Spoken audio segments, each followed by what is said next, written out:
안녕하세요. 돈 좀 아껴보려고 합가했다가 이 인생의 쓴맛을 보고 도망친 30대 여성입니다. 티끌모아 태산이 재산에만 해당되는 줄 알았더니 스트레스도 똑같더라고요. 작은 것들이 모여 제 일상생활을 완전히 무너뜨리는 기분이었달까요? 남편과는 지인의 소개로 만났습니다.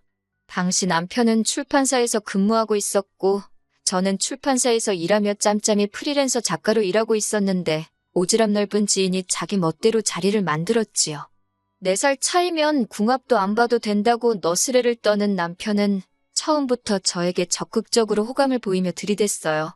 저는 대학교 졸업 후 연애를 한 번도 하지 않아서 그런 남편의 대시가 싫지 않았고요. 그렇게 한 달 정도 알아가는 시간을 갖고 저희는 사귀게 되었습니다. 남편과 연애를 시작할 때만 하더라도 저는 26이었고 남편은 30이었어요. 그렇다 보니 남편에 비해서 결혼에 대한 압박이나 스트레스가 없었지요. 하지만 남편은 처음부터 저를 결혼 상대로 보고 있었다고 하더라고요. 그래서인지 사귄 지 2년 만에 남편이 저에게 결혼 이야기를 꺼내대요. 솔직히 그것도 저는 빠르다고 생각했는데 남편은 신혼 1, 2년 즐기고 나면 자기 나이가 30대 중반이라고 그럼 언제 아들 딸 낳고 사느냐고 저를 졸라댔어요. 시부모님이 저희 친정부모님에 비해 나이가 10살 가까이 많으신 것도 남편이 결혼을 서둘렀던 이유 중 하나였고요.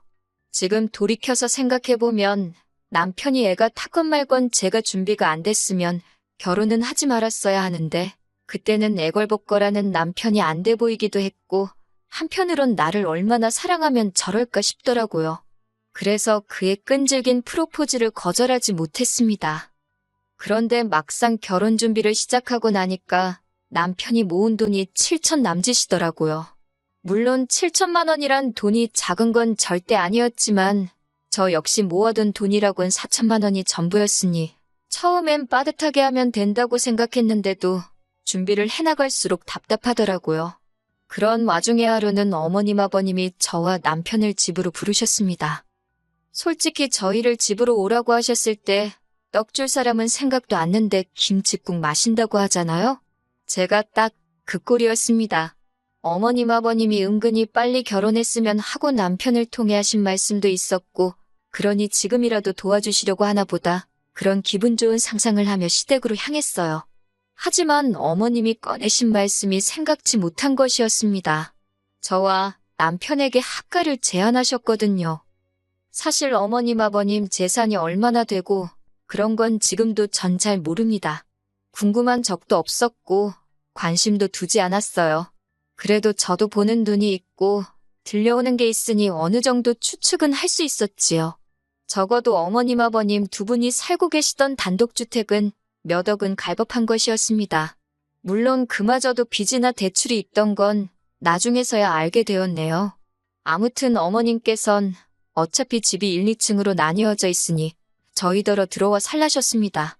한 3년 들어와 살면서 가족끼리 친해지고 돈도 바짝 모아서 나가라고요. 솔직히 어머님 말씀을 듣고 여러 가지 복잡한 마음이었습니다. 대출을 안 받으면 이자를 절약할 수 있는 데다가 어머님 댁에 살면 월세도 아낄 수 있었으니까요. 그러면 정말 어머님 말대로 돈 바짝 모아서 3년 안엔 뭐가 돼도 되겠다는 생각이 들대요. 그런데 이 이야기를 친정부모님께 하니 특히나 친정어머니가 말씀하시길 합가는 쉬워도 분가는 어려운 법이라며 잘 생각하라는 겁니다. 하지만 친정어머니도 저를 강하게 말리지는 못하셨는데 그게 저희 친정이 사정이 여의치가 않거든요. 친정어머니 입장에선 당신이 달리 도와줄 방법이 없었으니 차마 끝까지 나서지 못하셨던 것 같아요. 그렇다고 합가를 하게 된 게 친정어머니 탓이란 이야기는 절대로 아닙니다. 친정어머니의 말씀과는 별개로 저는 당시 빠듯한 예산 때문에 돈에 대한 욕심이 물이 올라있던 상황이었거든요. 그래서 시댁에서 살면 어떤가, 옛말처럼 벙어리 3년 귀머거리 3년 하고 말지, 그런 아니란 생각을 했어요.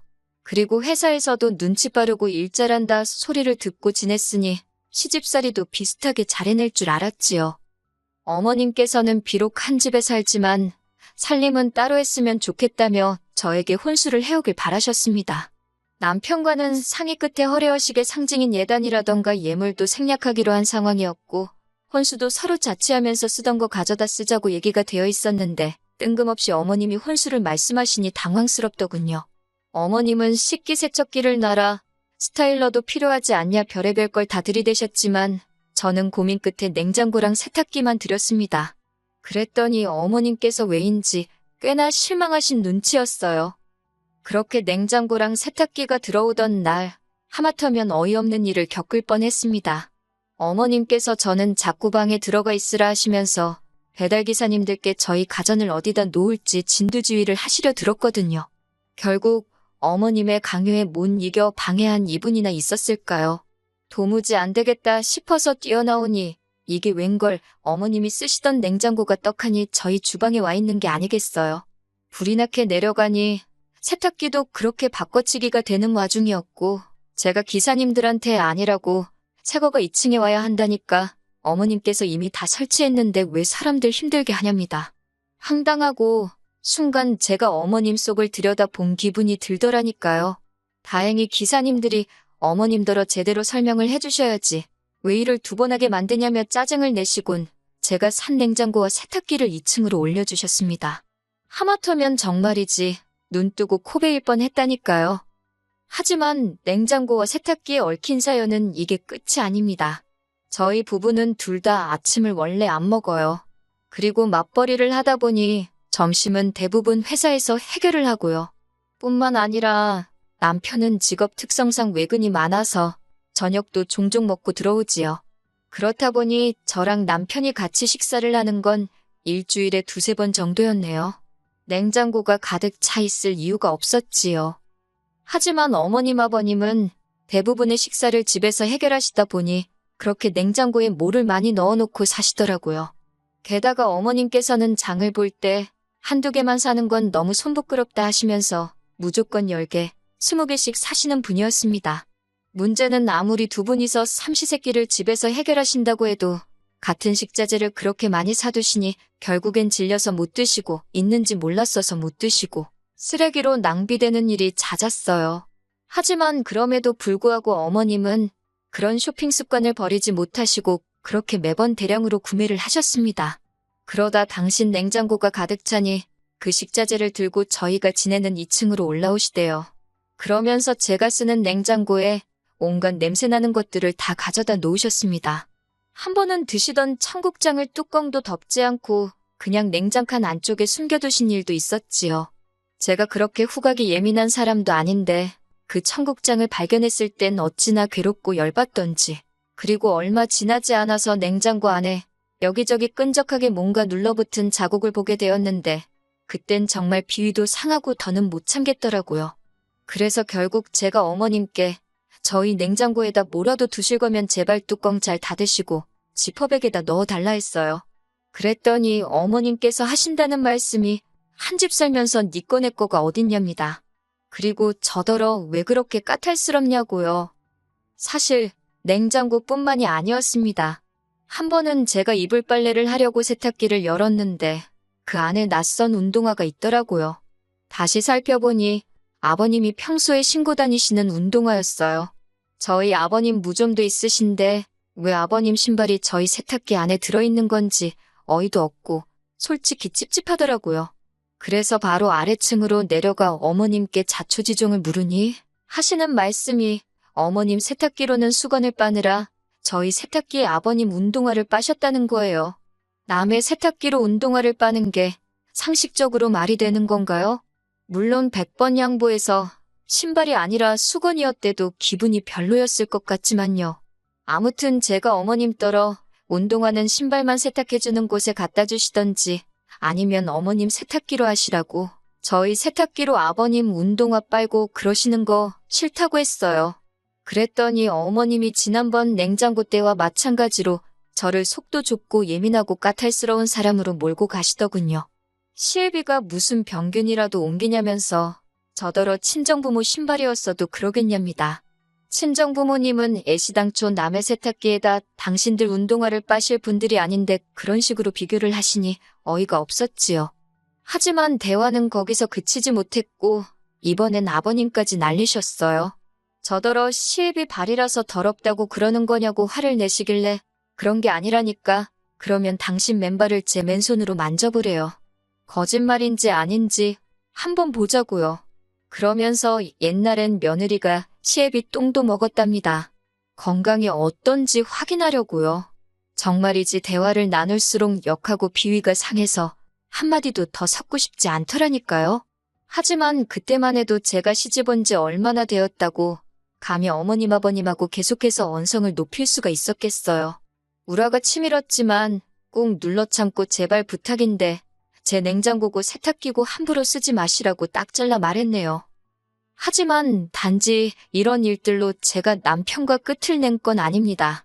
저를 힘들게 했던 또 다른 이유는 생활비였지요.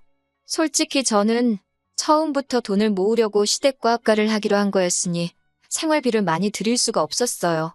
이건 합가 전 남편하고도 이야기가 된 부분이었고 어머님 아버님도 알겠다 하셨고요.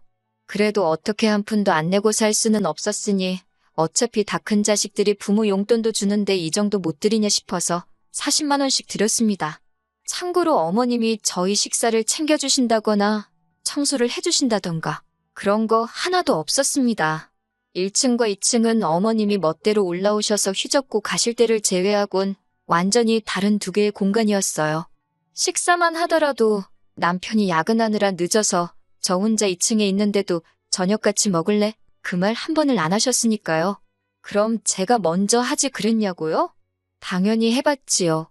어머님 식사 언제 하실 거냐고 같이 먹어도 되냐니까 남편 오길 기다렸다 먹으라며 그 수저 하나를 안 놔주시더라고요. 그런데 웃긴 게 어머님이 어디 외출하실 때면 저더러 아버님 뭐 배달 음식 좀 시켜드리라 하셨습니다. 하지만 절대로 그 음식값을 주는 일이 없으셨지요. 게다가 특히 저희 냉장고를 마음대로 쓰기 시작한 이후로는 저희가 냉장고에 넣어둔 과일도 고기도 말도 없이 가져다 드시고 하다못해 칫솔치약 같은 생필품도 멋대로 저희 걸 가져다 쓰시대요. 심지어 저희 때문에 가습이고 뭐고 2배도 넘게 나온다며 저한테 5만 원만 주시고는 나머지는 알아서 내란 식이셨는데 어머님 아버님은 두 분 다 집에만 계시고 저희는 맞벌이를 하는데 그럴 리가 없잖아요? 이 밖에도 여러 가지 이유가 있었기에 실제로 따져보면 합가한 게 저희한테 유리한 게 하나도 없었어요. 웬만한 오피스텔 월세값만큼은 나가고 있었다니까요. 하지만 결정적으로 제가 3년을 채우지 못하고 분가를 결심하게 된 건 어머님이 사람들 앞에서 저를 대하시는 태도 때문이었습니다. 아버님이 장남이시고 또 저희 남편이 외아들이라 그런 건지 집에 손님들이 자주 오더라고요. 그 손님들은 친척분들일 때도 있고 그리고 어머님 친구분들이나 지인분들일 때도 있었지요.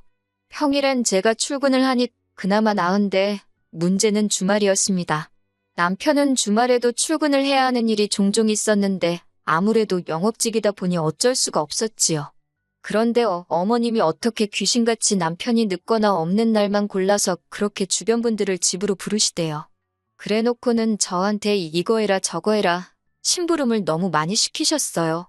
그래서 나중엔 손님 오는 날이면 일부러 귀가를 늦춰보기도 했는데 그러면 여지없이 어머님 주변 분들 입방아에 오르내리기 일쑤였습니다. 그러면서 늘 하시는 말씀이 그 여자들이 나를 뭐로 보겠냐. 며느리한테 시애미 대접도 못 받고 산다고 흉볼 거 아니냐. 저를 싹싹하고 착한 며느리라고 여기저기 자랑해놨는데 자기 체면이 뭐가 되냐고 제 탓을 하시대요. 그게 어찌나 스트레스던지 그뿐만이 아니었습니다. 제가 주말에 친구를 만나거나 친정에라도 가려고 하면 눈치를 그렇게 주시더라고요. 친정 문턱 달아 없어지겠다고 하시질 않나. 그렇게 맨날 친구들 만나면 돈은 언제 모으냐. 한 2년 가까이 그렇게 시달리며 살다가 돌아보니 돈은 돈대로 모이지도 않고 저는 저대로 스트레스 때문에 살이 6kg도 넘게 빠졌대요.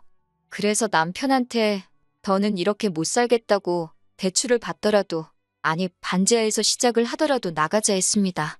당신은 집을 비우는 날이 많고 그리고 당신 부모님이라서 심각성을 모르는 것 같은데 나는 이제 어머님이 2층에 올라오시기만 해도 심장이 쿵쾅거리고 화가 난다고. 그랬더니 남편이 고작 한다는 말이 그렇다고 이렇게 나가면 앞으로 어머님 아버님하고 불편해서 어떻게 지내냐는 겁니다. 나갈 땐 나가더라도 풀건 풀고 나가야 하지 않겠냐고 시간을 좀 가져보재요. 하루도 더는 못 견디겠으니 이런 말을 하는 거라고 내 말 못 알아듣겠냐고 제가 소리를 질렀습니다. 결국 이러다 내가 어머님한테 무슨 짓을 할지 모르겠다고 악을쓰니 그제서야 남편도 표정이 심각해지더라니까요. 그리고는 한 일주일이나 지났나 남편이 어머님 아버님께 제가 너무 힘들어해서 분가하겠다고 말씀을 드렸나 봐요. 그랬더니 어머님이 난리가 나신 거지요. 당신이 시집살이를 시키기를 했냐, 뭘 했냐, 근데 뭐가 힘들다는 거냐고. 그럴 것 같으면 저더러 혼자 나가 살랍니다. 그런데 여기서 남편이 보여준 태도가 문제였어요. 며칠 전만 하더라도 제 편을 들어주던 남편이 어머님의 말에 동조를 하더라고요. 자기가 봐도 어머님이 저를 힘들게 한 건 딱히 없는 것 같은데 제가 그냥 시자로 시작하니까 무조건 색안경을 쓰고 보는 건 아니냐고요. 그리고 그 이유를 알게 되는 데는 오래 걸리지 않았습니다. 어머님이 남편한테 차를 사주셨더라고요. 남편이 그렇게 사자고 졸랐는데 제가 집부터 사야 된다고 안 된다 했던 차였습니다. 어머님이 차 사주는 조건으로 저를 잘 달래라고 했대요. 제가 남편더러 어머님께 차 돌려드리라니까 저더러 진짜 왜 이렇게 꼬였냐입니다. 그러면서 절대 안 된다고 하대요. 그래서 제가 그럼 헤어지자고 했습니다. 나는 친정으로 갈 테니 그리 안라고요. 남편은 제가 허풍 떤다고 생각했던 모양이에요. 기어이 이튿날 어머님이 사주신 차를 끌고 출근을 했더라고요. 그런 남편의 뒷모습을 보고 있으니 어찌나 허탈하던지 저는 짐을 쌌고 용달을 불러서 세탁기랑 냉장고도 실었습니다. 어머님께선 그 광경을 보시더니 저더러 끝까지 이렇게 해야겠냐고 한마디 하시대요. 뭐라고 받아쳐서 한 방 먹일까 생각하다 그냥 건강히 잘 지내시라고 인사 한번 드리고 제 짐만 싹 빼서 나왔네요. 남편과는 혼인신고가 되어 있지 않았는데 별다른 이유는 없었어요. 아무래도 둘이 공동재산으로 형성한 재산이 딱히 없다 보니 오히려 돈 관리하기 헷갈릴 것도 같았고 세금에 대한 지식이 별로 없다 보니 혼인신고를 하면 괜히 폭탄 맞는 거 아닌가 하는 무식한 두려움도 있었거든요. 그런데 참 다행이다 싶더라고요. 그렇게 남편과 갈라서게 된 지 벌써 3개월이 넘었습니다.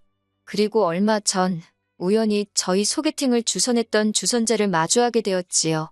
주선자는 저를 위로한답시고 제 손을 양손으로 꼭 잡더니 그래도 어른들하고 살면서 가풍도 익히고 좋은 경험이 되지 않았냐면서 자기가 개인적으로 저희 남편을 알아서 하는 말인데 그렇게 괜찮은 남자가 없다면서 어머님 아버님 돌아가시면 어차피 그 재산 다 저랑 남편한테 돌아오지 않냐고 혀를 차면서 저더러 성질 좀 죽이지 그랬냐고요. 그런 소리를 듣고 있으니 지인 입을 확 고매버릴까 싶더라니까요. 지인더러 나중에 꼭 시어머니랑 합가해서 오손도손 살아보라 했습니다. 그러면 분명히 나한테 사과하고 싶은 순간이 올 거라고요.